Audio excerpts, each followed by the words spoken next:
தெய்வ பிள்ளைகளே, உங்கள் யாவருக்கும் என் நண்பர் இயேசு கிறிஸ்துவின் நாமத்தில் நான் வாழ்த்துக்களை தெரிவித்துக் கொள்கிறேன்.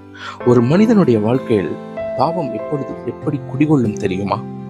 தேவ ஆவியானவர் பவுலடிகளாரை கொண்டு சபைகளுக்கு எழுதியிருப்பது எபேசியரின் புத்தகம் 4வது அதிகாரம் 26வது வசனம். நீங்கள் கோபம் கொண்டாலும் பாவம் செய்யாதிருங்கள். சூரியன் அஸ்தமிக்கிறதற்கு முன்னாக உங்கள் எரிச்சல் தனிய கடவது. தேவ பிள்ளைகளே, உங்களுடைய வாழ்க்கையிலே கோபம் கொண்டாலும் பாவம் செய்யாதிருங்கள் என்று ஆவியானவர் சபைகளுக்கு சொல்லியிருக்கிறார். அதுவும் எப்படி? அந்த நாள் முடிவதற்குள்ளாக அந்த எரிச்சலை தனித்து விட வேண்டும். அப்படி இல்லை என்றால் பிசாசுக்கு நாம் இடம் கொடுத்து விடுவோம் என்று அடுத்த வசனம் எச்சரிக்கிறது. காரணம், அதிகபட்சமாக ஒரு மனிதனுடைய வாழ்க்கையிலே 16 மணி நேரம் மன்னிக்க வேண்டும்.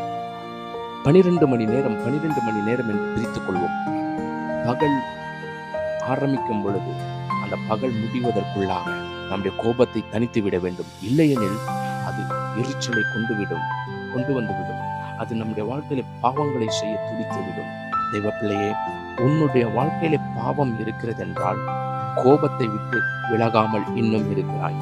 உன் இருமார்பின் இருதயத்தை கடிந்து கொள்ளுகிறார் சபையிலே தேவ ஆவியானவர்.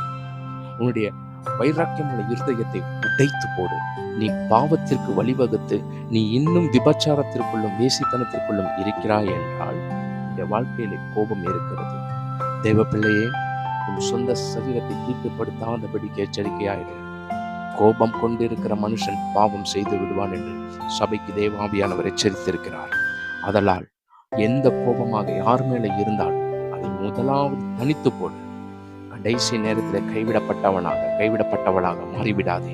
நீ எவ்வளவுதான் கதறினாலும் தேவனுடைய அன்பு கிருபை உன்னை விட்டு எடுபட்டு விடும் என்றால் நிச்சயம் உன்னால் தப்பித்துக் கொள்ளவே முடியாது. சாத்தானுக்கென்று கொடுக்கப்பட்டிருக்கிற இடத்திலே நித்திய காலமாக வாழும்படி நீ அனுமதிக்கப்பட்டு விடுவாய். எச்சரிக்கையாயிரு. தேவ ஆவியானவர் உன்னை பார்த்துதான் எச்சரிக்கிறார். God bless you.